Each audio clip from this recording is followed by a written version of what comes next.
ॐ श्री गणेशाय नमः। श्री सरस्वत्यै नमः। श्री वेदव्यासाय नमः। अष्टाविंशत्यधिक-द्विशततमोऽध्यायः। शांगोपाख्यान। मंदपाल मुनि के द्वारा जरिता शांगिका से पुत्रों की उत्पत्ति और उन्हें बचाने के लिए मुनि का अग्निदेव की स्तुति करना। जन्मेजय उवाच। जन्मेजय ने पूछा, ब्रह्मन, इस प्रकार सारे वन के जलाए जाने पर भी अग्निदेव ने उन चारों शांगकों को क्यों दग्ध नहीं किया, यह मुझे बताइए। विप्रवर, आपने अश्वसेन नाग तथा मय दानव के न जलने का कारण तो बताया है, परंतु शांग शांगकों के दग्ध न होने का कारण नहीं कहा है। ब्रह्मन, इस भयानक अग्निकांड में उन शांगकों का सकुशल बच जाना, यह बड़े आश्चर्य की बात है। कृपया बताइए, उनका नाश कैसे नहीं हुआ। वैशंपायन उवाच। वैशंपायन जी कहते हैं, शत्रु दमन जन्मेजय, वैसे भयंकर अग्निकांड में भी अग्निदेव ने जिस कारण से शांगकों को दग्ध नहीं किया और जिस प्रकार वह घटना घटित हुई, वह सब मैं तुम्हें बताता हूँ, सुनो। मंदपाल नाम से विख्यात एक विद्वान महर्षि थे। वे धर्मज्ञों में श्रेष्ठ और कठोर व्रत का पालन करने वाले तपस्वी थे। राजन, वे ऊर्ध्वरेता मुनियों के मार्ग ब्रह्मचर्य का आश्रय लेकर सदा वेदों के स्वाध्याय में संलग्न और धर्म पालन में तत्पर रहते थे। उन्होंने संपूर्ण इंद्रियों को वश में कर लिया था और वे सदा तपस्या में ही लगे रहते थे। भारत, वे अपनी तपस्या को पूरी करके शरीर का त्याग करने पर पितृलोक में गए, किंतु वहां उन्हें अपने तप एवं सत्कर्मों का फल नहीं मिला। उन्होंने तपस्या द्वारा वश में किए हुए लोगों को भी निष्फल देखकर धर्मराज के पास बैठे हुए देवताओं से पूछा।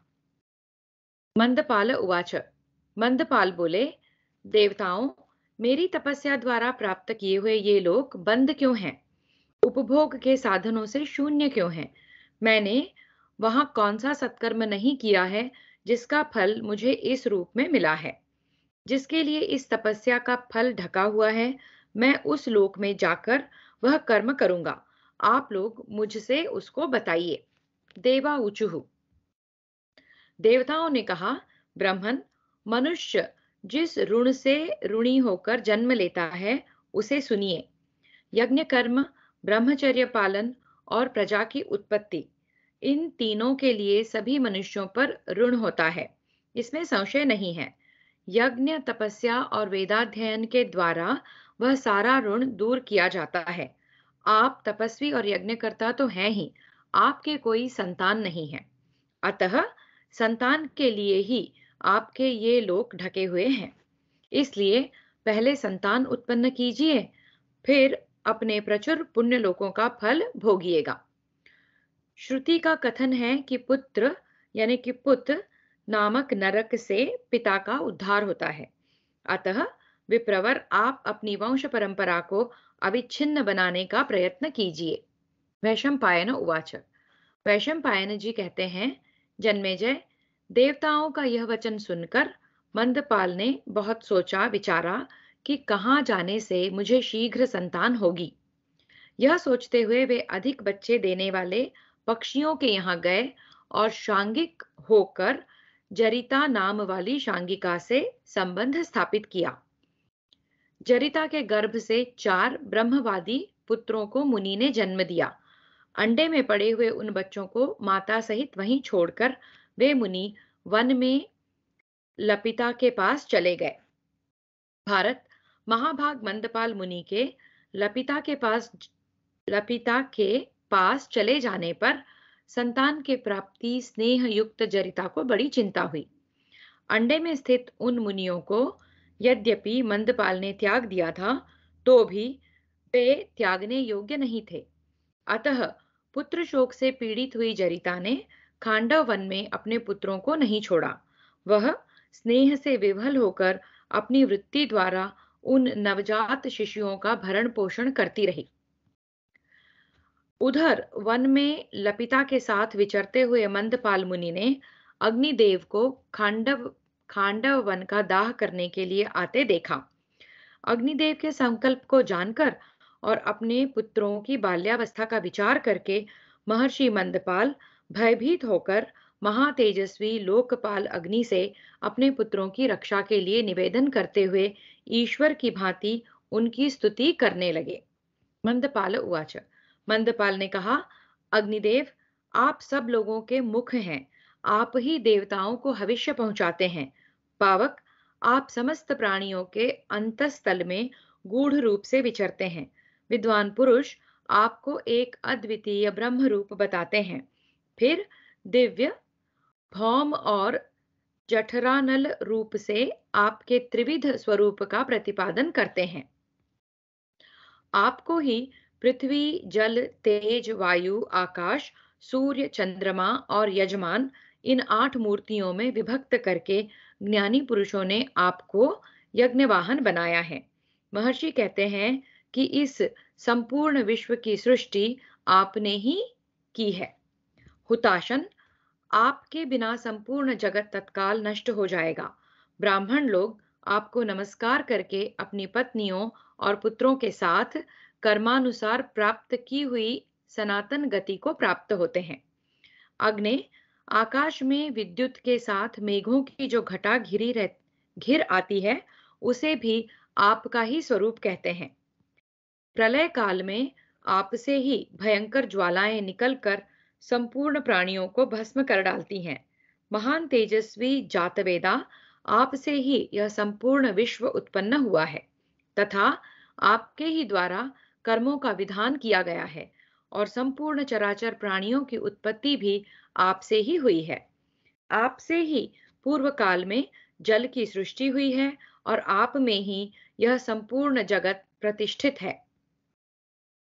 आप ही में हव्य और कव्य यथावत प्रतिष्ठित हैं। देव, आप ही दग्ध करने वाले अग्नि, धारण पोषण करने वाले धाता और बुद्धि के स्वामी बृहस्पति हैं। आप ही युगल अश्विनी कुमार, मित्र जो कि सूर्य का दूसरा नाम है, चंद्रमा और वायु हैं। वैशंपायन उवाच। वैशंपायन जी कहते हैं, राजन, मंदपाल मुनि के इस प्रकार स्तुति करने पर अग्निदेव उन अमित तेजस्वी महर्षि पर बहुत प्रसन्न हुए और प्रसन्न चित्त होकर उनसे बोले, मैं आपके किस अभीष्ट कार्य की सिद्धि करूं? तब मंदपाल ने हाथ जोड़कर हव्यवाहन अग्नि से कहा, भगवन, आप खांडव वन का दाह करते समय मेरे पुत्रों को बचा दें। बहुत अच्छा कहकर भगवान हव्यवाहन ने वैसा करने की प्रतिज्ञा की और उस समय खांडव वन को जलाने के लिए वे प्रज्वलित हो उठे। इस प्रकार श्री महाभारत आदि पर्व के अंतर्गत मय दर्शन पर्व में शांगोपाख्यान विषयक 228वां अध्याय पूरा हुआ। तो इन शांग पक्षियों के जो पिता थे, उन महर्षि ने अग्निदेव से प्रार्थना की थी कि उनके बालकों को न जलाया जाए। तो अग्नि ने वह बात मानकर उन 4 शांग पक्षियों को जीवित रखा। 39+200तमोऽध्यायः। जरिता का अपने बच्चों की रक्षा के लिए चिंतित होकर विलाप करना। वैशंपायन उवाच। वैशंपायन जी कहते हैं, जन्मेजय, तदनंतर जब आग प्रज्वलित हुई तब वे शांगक शिशु बहुत दुखी, व्यथित और अत्यंत उद्विग्न हो गए। उस समय उन्हें अपना कोई रक्षक नहीं जान पड़ता था। उन बच्चों को छोटे जानकर उनकी तपस्विनी माता शोक और दुख से आतुर हुई। जरिता बहुत दुखी होकर विलाप करने लगी। जरितो वाच। जरिता बोली, यह भयानक आग इस वन को जलाती हुई इधर ही बढ़ी आ रही है। जान पड़ता है यह संपूर्ण जगत को भस्म कर डालेगी। इसका स्वरूप भयंकर और मेरे दुख को बढ़ाने वाला है। ये सांसारिक ज्ञान से शून्य चित्त वाले शिशु मुझे अपनी ओर आकर्षित करते हैं। इन्हें पांखें नहीं निकली और अभी तक ये पैरों से भी हीन हैं। हमारे पितरों के ये ही आधार हैं। सबको त्रास देती और वृक्षों को चाटती हुई यह आग की लपट इधर ही चली आ रही है। हाय मेरे बच्चे, बिना पंख के मेरे साथ उड़ नहीं सकते। मैं स्वयं भी इन्हें लेकर इस आग से पार नहीं हो सकूंगी। इन्हें छोड़ भी नहीं सकती। मेरे हृदय में इनके लिए बड़ी व्यथा हो रही है। मैं किस बच्चे को छोड़ दूं और किसे साथ लेकर जाऊं? क्या करने से कृतकृत्य हो सकती हूँ? मेरे बच्चों, तुम लोगों की क्या राय है? मैं तुम लोगों के छुटकारे का उपाय सोचती हूँ, किंतु कुछ भी समझ में नहीं आता। अच्छा, अपने अंगों से तुम लोगों को ढक लूंगी और तुम्हारे साथ ही मैं भी मर जाऊंगी। पुत्रों, तुम्हारे निर्दयी पिता पहले ही यह कहकर चल दिए कि जरितारी ज्येष्ठ है, अतः इस कुल की रक्षा का भार इसी पर होगा। दूसरा पुत्र सारिसकृक अपने पितरों के कुल की वृद्धि करने वाला होगा। स्तंभ मित्र तपस्या करेगा और द्रोण ब्रह्मवेत्ताओं में श्रेष्ठ होगा। हाय, मुझ पर बड़ी भारी कष्टदायिनी आपत्ति आ पड़ी। इन चारों बच्चों में से किसको लेकर मैं इस आग को पार कर सकूंगी? क्या करने से मेरा कार्य सिद्ध हो सकता है? इस प्रकार विचार करते करते जरिता अत्यंत विभल हो गई, परंतु अपने पुत्रों को उस आग से बचाने का कोई उपाय उस समय उसके ध्यान में नहीं आया। वैशंपायन उवाच। वैशंपायन जी कहते हैं, जन्मेजय, इस प्रकार बिलखती हुई अपनी माता से वे शांग पक्षी के बच्चे बोले, माँ, तुम स्नेह छोड़कर जहां आग ना हो उधर उड़ जाओ। माँ, यदि हम यहाँ नष्ट हो जाएं तो भी तुम्हारे दूसरे बच्चे हो सकते हैं, परंतु तुम्हारे नष्ट हो जाने पर तो हमारे इस कुल की परंपरा ही लुप्त हो जाएगी। माँ, इन दोनों बातों पर विचार करके जिस प्रकार हमारे कुल का कल्याण हो, वही करने को तुम्हारे लिए यह उत्तम अवसर है। तुम हम सब पुत्रों पर ऐसा स्नेह न करो जिससे सबका विनाश हो जाए। उत्तम लोक की इच्छा रखने वाले मेरे पिता का यह कर्म व्यर्थ न हो जाए। जरितोवाच। जरिता बोली, मेरे बच्चों, इस वृक्ष के पास भूमि में एक चूहे का बिल है। तुम लोग जल्दी से जल्दी इसके भीतर घुस जाओ। इसके भीतर तुम्हें आग से भय नहीं है। तुम लोगों के घुस जाने पर मैं इस बिल का छेद धूल से बंद कर दूंगी। बच्चों, मेरा विश्वास है, ऐसा करने से इस जलती आग से तुम्हारा बचाव हो सकेगा। फिर आग बुझ जाने पर मैं धूल हटाने के लिए यहाँ आ जाऊंगी। आग से बचने के लिए मेरी यह बात तुम लोगों को पसंद आनी चाहिए। शांग शांग का ऊचुहु। शांगक बोले, अभी हम बिना पंख के बच्चे हैं। हमारा शरीर मांस का लोथड़ा मात्र है। चूहा मांसभक्षी जीव है। वह हमें नष्ट कर देगा। इस भय को देखते हुए हम इस बिल में प्रवेश नहीं कर सकते। हम तो यह सोचते हैं कि क्या उपाय हो जिससे अग्नि हमें न जलावे, चूहा हमें न मारे एवं हमारे पिता का संतानोत्पादन विषयक प्रयत्न निष्फल न हो और हमारी माता भी जीवित रहे। बिल में चूहे से हमारा विनाश हो जाएगा और आकाश में उड़ने पर अग्नि से। इन दोनों परिणामों पर विचार करने से हमें आग से जल जाना ही श्रेष्ठ जान पड़ता है, चूहों का भोजन बनना नहीं। यदि हम लोगों को बिल में चूहे ने खा लिया तो वह हमारी निंदित मृत्यु होगी। आग से जलकर शरीर का परित्याग करने के लिए शिष्ट पुरुषों की आज्ञा है। इस प्रकार श्री महाभारत आदि पर्व के अंतर्गत मय दर्शन पर्व में जरिता विलाप विषयक 229वां अध्याय पूरा हुआ। तो यहाँ पर जरिता अपने चार पुत्रों के साथ विचार विमर्श करती है कि कैसे वो भी जीवित रह सके, पुत्रों को भी सुरक्षित रख सके। और वो कहती है कि तुम लोग चूहे के बिल में घुस जाओ और मैं उसको मिट्टी से उस छिद्र को बंद कर दूंगी। पर पुत्रों को लगता है कि वहां उनको चूहे खा जाएंगे और उस मृत्यु से तो बेहतर है कि वो आग में ही जल जाएं। शदधिक द्विशततमोऽध्यायः। जरिता और उसके बच्चों का संवाद। जरितोवाच। जरिता ने कहा, बच्चों, चूहा इस बिल से निकला था, उस समय उसे बाज उठा ले गया। उस छोटे से चूहे को वह अपने दोनों पंजों से पकड़कर उड़ गया। अतः अब इस बिल में तुम्हारे लिए भय नहीं है। शांग का ऊचुहु। शांगक बोले, हम किसी तरह यह नहीं समझ सकते कि बाज चूहे उठा ले गया। इस बिल में दूसरे चूहे भी तो हो सकते हैं। हमारे लिए आग यहाँ तक आएगी इसमें संदेह है, क्योंकि वायु के वेग से अग्नि का दूसरी ओर पलट जाना भी देखा गया है। परंतु बिल में तो उसके भीतर रहने वाले जीवों से हमारी मृत्यु होने में कोई संशय ही नहीं है। माँ, संशय रहित मृत्यु से संशय युक्त मृत्यु अच्छी है, क्योंकि उसमें बच जाने की भी आशा होती है। अतः तुम आकाश में उड़ जाओ, तुम्हें फिर धर्मानुकूल रीति से सुंदर पुत्रों की प्राप्ति हो जाएगी।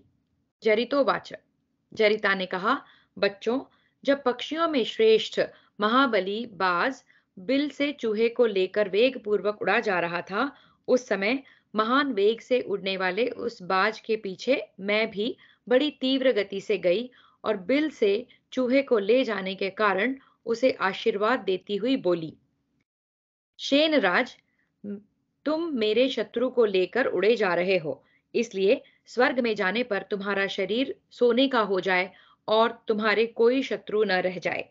जब उस पक्षी प्रवर बाज ने चूहे को खा लिया, तब मैं उसकी आज्ञा लेकर पुनः घर लौट आई। अतः बच्चों, तुम लोग विश्वास पूर्वक बिल में घुस जाओ, वहां तुम्हारे लिए भय नहीं है। महान बाज ने मेरी आंखों के सामने ही चूहे का अपहरण किया था। शांगका ऊचुहु, शांगका बोले, माँ, बाज ने चूहे को पकड़ लिया, इसको हम नहीं जानते और जाने बिना हम इस बिल में कभी प्रवेश नहीं कर सकते। जरितोवाच, जरिता ने कहा, बेटों, मैं जानती हूं बाज ने अवश्य चूहे को पकड़ लिया। तुम लोग मेरी बात मानो, इस बिल में तुम्हें कोई भय नहीं है। शांगका ऊचुहु, शांगका बोले, माँ, तुम झूठे बहाने बनाकर हमें भय से छुड़ाने की चेष्टा न करो। संदिग्ध कार्यों में प्रवृत्त होना बुद्धिमानी का काम नहीं है। हमने तुम्हारा कोई उपकार नहीं किया है और हम पहले कौन थे इस बात को भी तुम नहीं जानती। फिर तुम क्यों कष्ट सहकर हमारी रक्षा करना चाहती हो? तुम हमारी कौन हो और हम तुम्हारे कौन हैं? माँ, अभी तुम्हारी तरुण अवस्था है, तुम दर्शनीय सुंदरी हो और पति के अन्वेषण में समर्थ भी हो। अतः पति का ही अनुसरण करो, तुम्हें फिर सुंदर पुत्र मिल जाएंगे। हम आग में जलकर उत्तम लोक प्राप्त करेंगे और यदि अग्नि ने हमें नहीं जलाया तो तुम फिर हमारे पास चली आना। वैशंपायन उवाच, वैशंपायन जी कहते हैं, जन्मेजय, बच्चों के ऐसा कहने पर शांगी उन्हें खांडव वन में छोड़कर तुरंत ऐसे स्थान में चली गई जहां आग से कुशल पूर्वक बिना किसी कष्ट के बच जाने की संभावना थी। तदनंतर तीखी लपेटों वाले अग्निदेव तुरंत वहां आ पहुंचे जहां मंदपाल के पुत्र शांगक पक्षी मौजूद थे। तब उस जलती हुई आग को देखकर वे पक्षी आपस में वार्तालाप करने लगे। उनमें से जरितारी ने अग्निदेव को यह बात सुनाई। इस प्रकार श्री महाभारत आदि पर्व के अंतर्गत मय दर्शन पर्व में शांगकोपाख्यान विषयक 230वां अध्याय पूरा हुआ। तो यहाँ हमने देखा चारों शांग पक्षियों ने माता के साथ वार्तालाप किया और माता को समझा बुझाकर मनाकर वहां से सुरक्षित स्थान में भेज दिया और वो चारों वहीं थे और अग्निदेव वहां पहुंचे हैं और जो सबसे बड़ा पुत्र है वो अब अग्निदेव से कुछ कह रहा है। देखते हैं क्या कहता है। एक त्रिंशदधिक द्विशततमोऽध्यायः। शांगकों के स्तवन से प्रसन्न होकर अग्निदेव का उन्हें अभय देना। जरितारी जरितारिरुवाच, जरितारी बोला, बुद्धिमान पुरुष संकट काल आने के पहले ही सजग हो जाता है। वह संकट का समय आ जाने पर कभी व्यथित नहीं होता। जो मूढ़ चित्त जीव आने वाले संकट को नहीं जानता, वह संकट के समय व्यथित होने के कारण महान कल्याण से वंचित रह जाता है।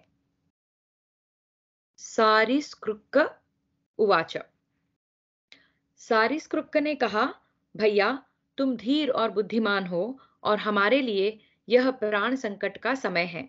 अतः इससे तुम ही हमारी रक्षा कर सकते हो, क्योंकि बहुतों में कोई एक ही बुद्धिमान और शूरवीर होता है, इसमें संशय नहीं है। स्तंभमित्र उवाच। स्तंभमित्र बोला, बड़ा भाई पिता के तुल्य है। बड़ा भाई ही संकट से छुड़ाता है। यदि बड़ा भाई ही आने वाले भय और उससे बचाने के उपाय को न जाने तो छोटा भाई क्या करेगा? द्रोण उवाच। द्रोण ने कहा, यह जाज्वल्यमान अग्नि हमारे घोंसले की ओर तीव्र वेग से आ रहा है। इसके मुख में 7 जिह्वाएं हैं और यह क्रूर अग्नि समस्त वृक्षों को चाटता हुआ सब ओर फैल रहा है। वैशंपायन उवाच। वैशंपायन जी कहते हैं, राजन, इस प्रकार आपस में बातें करके मंदपाल के वे पुत्र एकाग्र चित्त हो अग्निदेव की स्तुति करने लगे। वह स्तुति सुनो। जरितारी रुवाच। जरितारी ने कहा, अग्निदेव, आप वायु के आत्मस्वरूप और वनस्पतियों के शरीर हैं। तृणलता आदि के योनि पृथ्वी और जल तुम्हारे वीर्य हैं। जल की योनि भी तुम ही हो। महावीर्य, आपकी ज्वालाएं सूर्य की किरणों के समान ऊपर नीचे आगे पीछे तथा अगल बगल सब ओर फैली हुई हैं। सारीस्कृक उवाच। सारीस्कृक बोला, धूममयी ध्वजा से सुशोभित अग्निदेव, हमारी माता चली गई। पिता का भी हमें पता नहीं है और हमारे अभी तक पंख तक नहीं निकले हैं। हमारा आपके सिवा दूसरा कोई रक्षक नहीं है, अतः आप ही हम बालकों की रक्षा करें। अग्ने, आपका जो कल्याणमय स्वरूप है तथा आपकी जो 7 ज्वालाएं हैं, उन सब के द्वारा आप शरण में आने की इच्छा वाले हम आर्त प्राणियों की रक्षा कीजिए। फिर से देखते हैं। अग्ने, आपका जो कल्याणमय स्वरूप है तथा आपकी जो 7 ज्वालाएं हैं, उन सब के द्वारा आप शरण में आने की इच्छा वाले हम आर्त प्राणियों की रक्षा कीजिए। जातवेदा, एकमात्र आप ही सर्वत्र तपते हैं। देव सूर्य की किरणों में तपने वाला पुरुष भी आपसे भिन्न नहीं है। हव्यवाहन, हम बालक ऋषि हैं, हमारी रक्षा कीजिए। हमसे दूर चले जाइए। स्तंभमित्र उवाच। स्तंभमित्र ने कहा, अग्ने, एकमात्र आप ही सब कुछ हैं। यह संपूर्ण जगत आप में ही प्रतिष्ठित है। आप ही प्राणियों का पालन और जगत को धारण करते हैं। आप ही अग्नि, आप ही हव्य का वहन करने वाले और आप ही उत्तम हविष्य हैं। मनीषी पुरुष आपको ही अनेक और एक रूप में स्थित जानते हैं। हव्यवाह, आप इन तीनों लोकों की सृष्टि करके प्रलय काल आने पर पुनः प्रज्वलित हो इन सबका संहार कर देते हैं। अतः अग्ने, आप संपूर्ण जगत के उत्पत्ति स्थान हैं और आप ही उसके लय स्थान भी हैं। द्रोण उवाच। द्रोण बोला, जगतपते, आप ही शरीर के भीतर रहकर प्राणियों द्वारा खाए हुए अन्न को सदा उद्दीप्त होकर पचाते हैं। संपूर्ण विश्व आप में ही प्रतिष्ठित है। शुक्ल वर्ण वाले सर्वज्ञ अग्निदेव, आप ही सूर्य होकर अपनी किरणों द्वारा पृथ्वी से जल को और संपूर्ण पार्थिव रसों को ग्रहण करते हैं तथा पुनः समय आने पर आवश्यकता देखकर वर्षा के द्वारा इस पृथ्वी पर जल रूप में उन सब रसों को प्रस्तुत कर देते हैं। उज्जवल वर्ण वाले अग्नि, फिर आपसे ही हरे हरे पत्तों वाले वनस्पति उत्पन्न होते हैं और आपसे ही पोखरियां तथा कल्याणमय महासागर पूर्ण होते हैं। प्रचंड किरणों वाले अग्निदेव, हमारा यह शरीर रूप घर रसनेन्द्रियाधिपति वरुण देव का आलंबन है। आप आज शीतल एवं कल्याणमय बनकर हमारे रक्षक होइए, हमें नष्ट न कीजिए। पिंगल नेत्र तथा लोहित ग्रीवा वाले हुताशन, आप कृष्ण वर्मा हैं। समुद्र तटवर्ती गृहों की भांति हमें भी छोड़ दीजिए, दूर से ही निकल जाइए। वैशंपायन उवाच। वैशंपायन जी कहते हैं, जन्मेजय, ब्रह्मवादी द्रोण के द्वारा इस प्रकार प्रार्थना की जाने पर प्रसन्न चित्त हुए अग्नि ने मंदपाल से की हुई प्रतिज्ञा का स्मरण करके द्रोण से कहा। अग्निरुवाच। अग्नि बोले, जान पड़ता है तुम द्रोण ऋषि हो। क्योंकि तुमने इस ब्रह्म का ही प्रतिपादन किया है। मैं तुम्हारा अभीष्ट सिद्ध करूंगा, तुम्हें कोई भय नहीं है। मंदपाल मुनि ने पहले ही मुझसे तुम लोगों के विषय में निवेदन किया था कि आप खांडव वन का दाह करते समय मेरे पुत्रों को बचा दीजिएगा। द्रोण, तुम्हारे पिता का यह वचन और तुमने यहाँ जो कुछ कहा है वह भी मेरे लिए गौरव की वस्तु है। बोलो, तुम्हारी और कौन सी इच्छा पूर्ण करूं? ब्राह्मण, सुधा शिरोमणे, तुम्हारा कल्याण हो। तुम्हारे इस स्तोत्र से मैं बहुत प्रसन्न हूं। द्रोण उवाच। द्रोण ने कहा, शुक्ल स्वरूप अग्ने, ये बिलाव हमें प्रतिदिन उद्विग्न करते रहते हैं। हुताशन, आप इन्हें बंधु बांधवों सहित भस्म कर डालिए। वैशंपायन उवाच। वैशंपायन जी कहते हैं, जन्मेजय, शांगकों की अनुमति से अग्निदेव ने वैसा ही किया और प्रज्वलित होकर वे संपूर्ण खांडव वन को जलाने लगे। इस प्रकार श्री महाभारत आदि पर्व के अंतर्गत मय दर्शन पर्व में शांगकोपाख्यान विषयक 231वां अध्याय पूरा हुआ।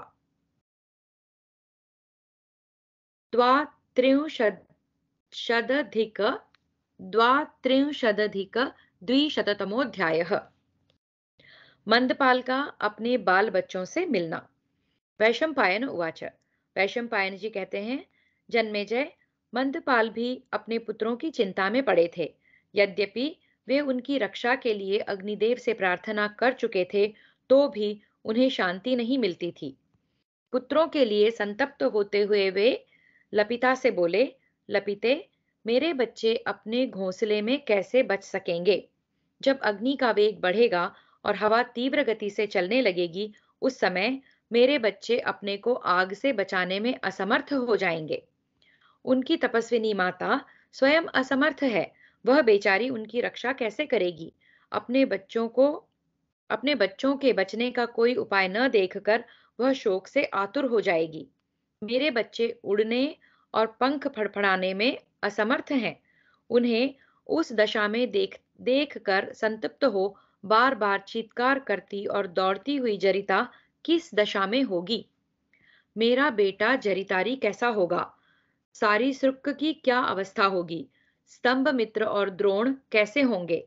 तथा वह तपस्विनी जरिता किस हालत में होगी?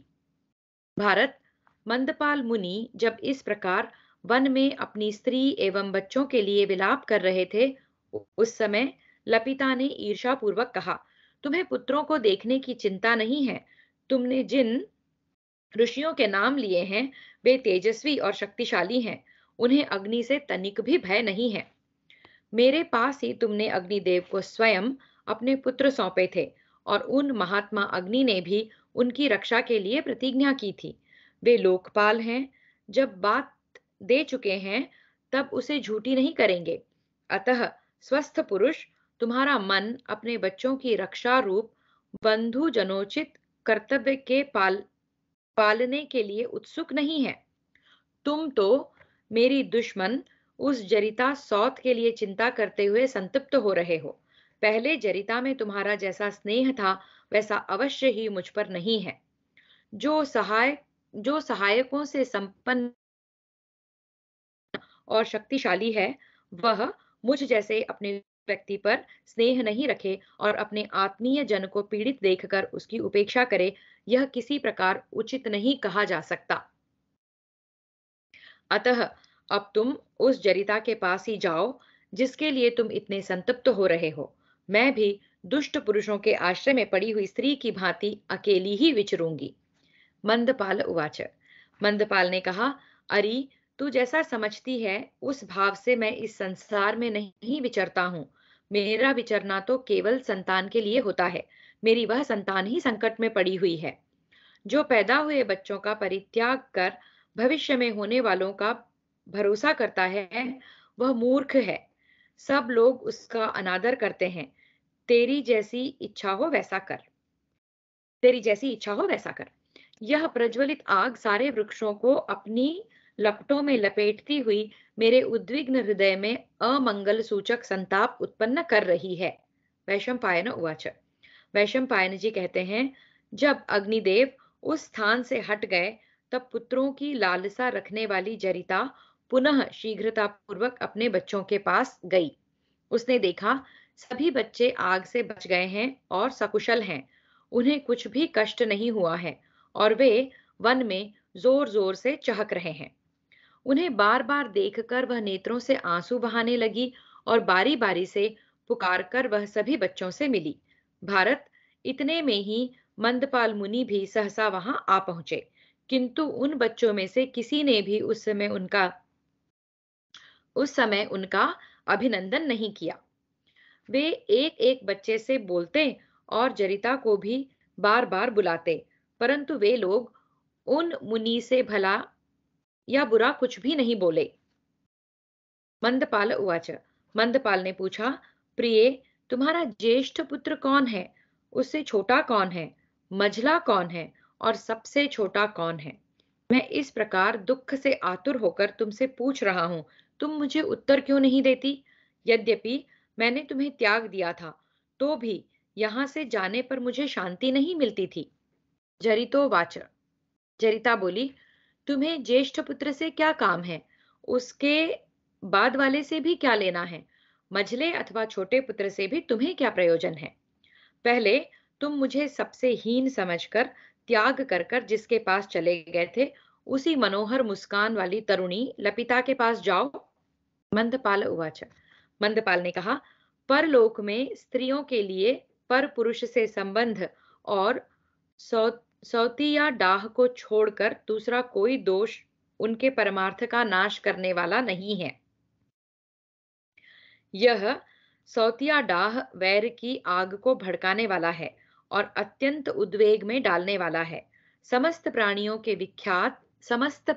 में विख्यात और उत्तम व्रत का पालन करने वाली कल्याणमयी अरुंधति ने उन महात्मा वशिष्ठ पर भी शंका की थी, जिनका हृदय अत्यंत विशुद्ध है, जो सदा उनके प्रिय और हित में लगे रहते हैं और सप्तर्षि मंडल के मध्य में विराजमान होते हैं। ऐसे धैर्यवान मुनि का भी उन्होंने सौतिया डाह के कारण तिरस्कार किया था। इस अशुभ चिंतन के कारण उनकी अंग कांति धूम और अरुण के समान मंद हो गई थी। वे कभी लक्ष्य और कभी अलक्ष्य रहकर प्रच्छन्न वेश में मानो कोई निमित्त देखा करती हैं। मैं पुत्रों से मिलने के लिए आया हूं, तो भी तुम मेरा तिरस्कार करती हो, और इस प्रकार अभीष्ट वस्तु की प्राप्ति हो जाने पर जैसे तुम मेरे साथ संदेह युक्त व्यवहार करती हो, वैसा ही लपिता भी करती है।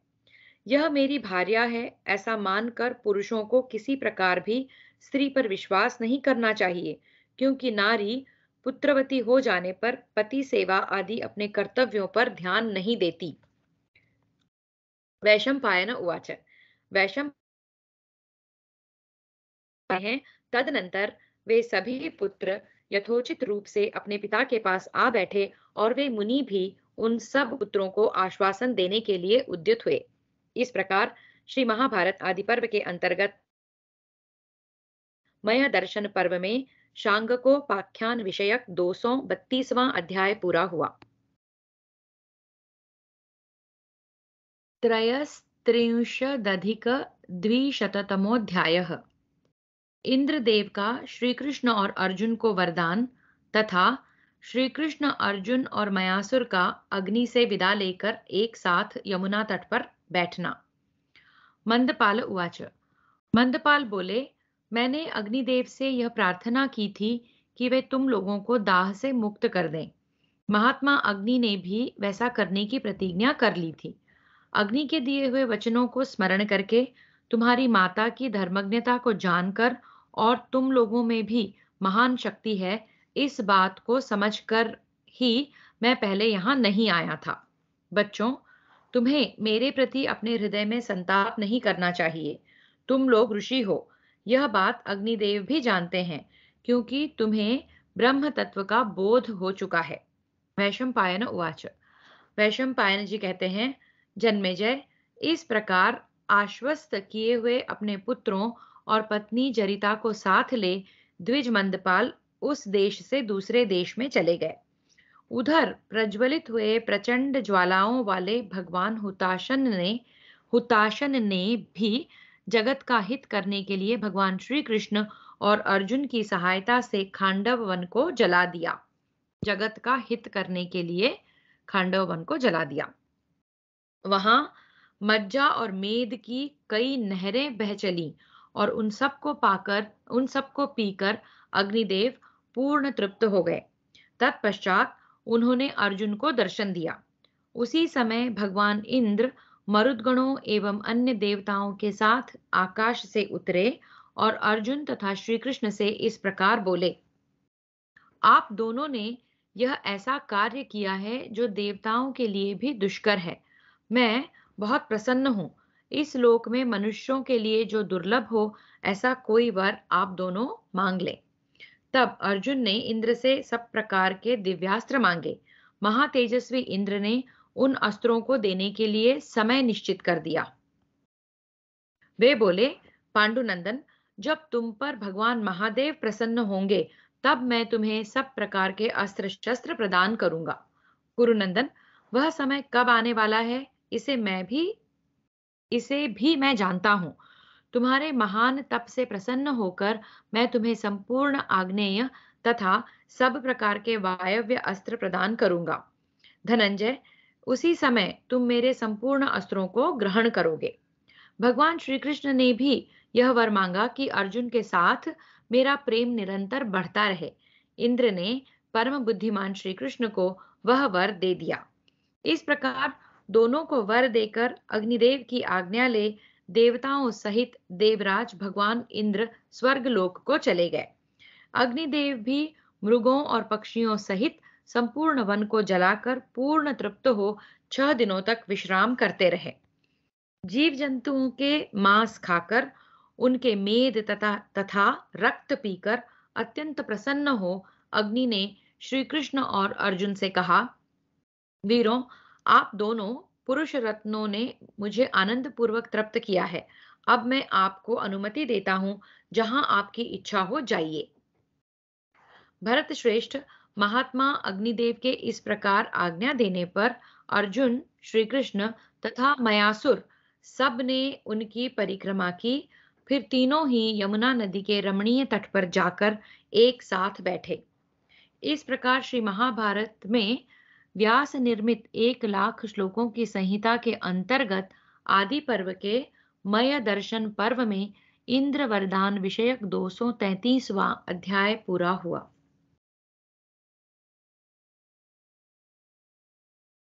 सभा पर्व, सभा क्रिया पर्व, प्रथमोध्यायः। भगवान श्री कृष्ण की आज्ञा के अनुसार मयासुर द्वारा सभा भवन बनाने की तैयारी। अंतर्यामी नारायण स्वरूप भगवान श्री कृष्ण, उनके नित्य सखा नर स्वरूप नरश्रेष्ठ अर्जुन, उनकी लीला प्रकट करने वाली भगवती सरस्वती और उन लीलाओं का संकलन करने वाले महर्षि वेदव्यास को नमस्कार करके जय महाभारत का पाठ करना चाहिए। वैशंपायन उवाच। वैशंपायन जी कहते हैं, जन्मेजय, खांडव दाह के अनंतर मयासुर ने भगवान श्री कृष्ण के पास बैठे हुए अर्जुन की बारंबार प्रशंसा करके हाथ जोड़कर मधुर वाणी में उनसे कहा, मय उवाच। मयासुर बोला, कुंती नंदन, आपने अत्यंत क्रोध में भरे हुए उन भगवान श्री कृष्ण से तथा जला डालने की इच्छा वाले अग्निदेव से भी मेरी रक्षा की है। अतः बताइए, मैं इस उपकार के बदले आपकी क्या सेवा करूं? अर्जुन उवाच। अर्जुन ने कहा, असुरराज, तुमने इस प्रकार कृतज्ञता भाव प्रकट करके मेरे उपकार का मानो सारा बदला चुका दिया। तुम्हारा कल्याण हो। अब तुम जाओ। मुझ पर प्रेम बनाए रखना। हम भी तुम्हारे प्रति सदा स्नेह का भाव रखेंगे। मय उवाच। मयासुर बोला, प्रभो पुरुषोत्तम, आपने जो बात कही है वह आप जैसे महापुरुषों के अनुरूप ही है। परंतु भारत, मैं बड़े प्रेम से आपके लिए कुछ करना चाहता हूं। पांडुनंदन, मैं दानवों का विश्वकर्मा एवं शिल्प विद्या का महान पंडित हूं। अतः मैं आपके लिए किसी वस्तु का निर्माण करना चाहता हूं।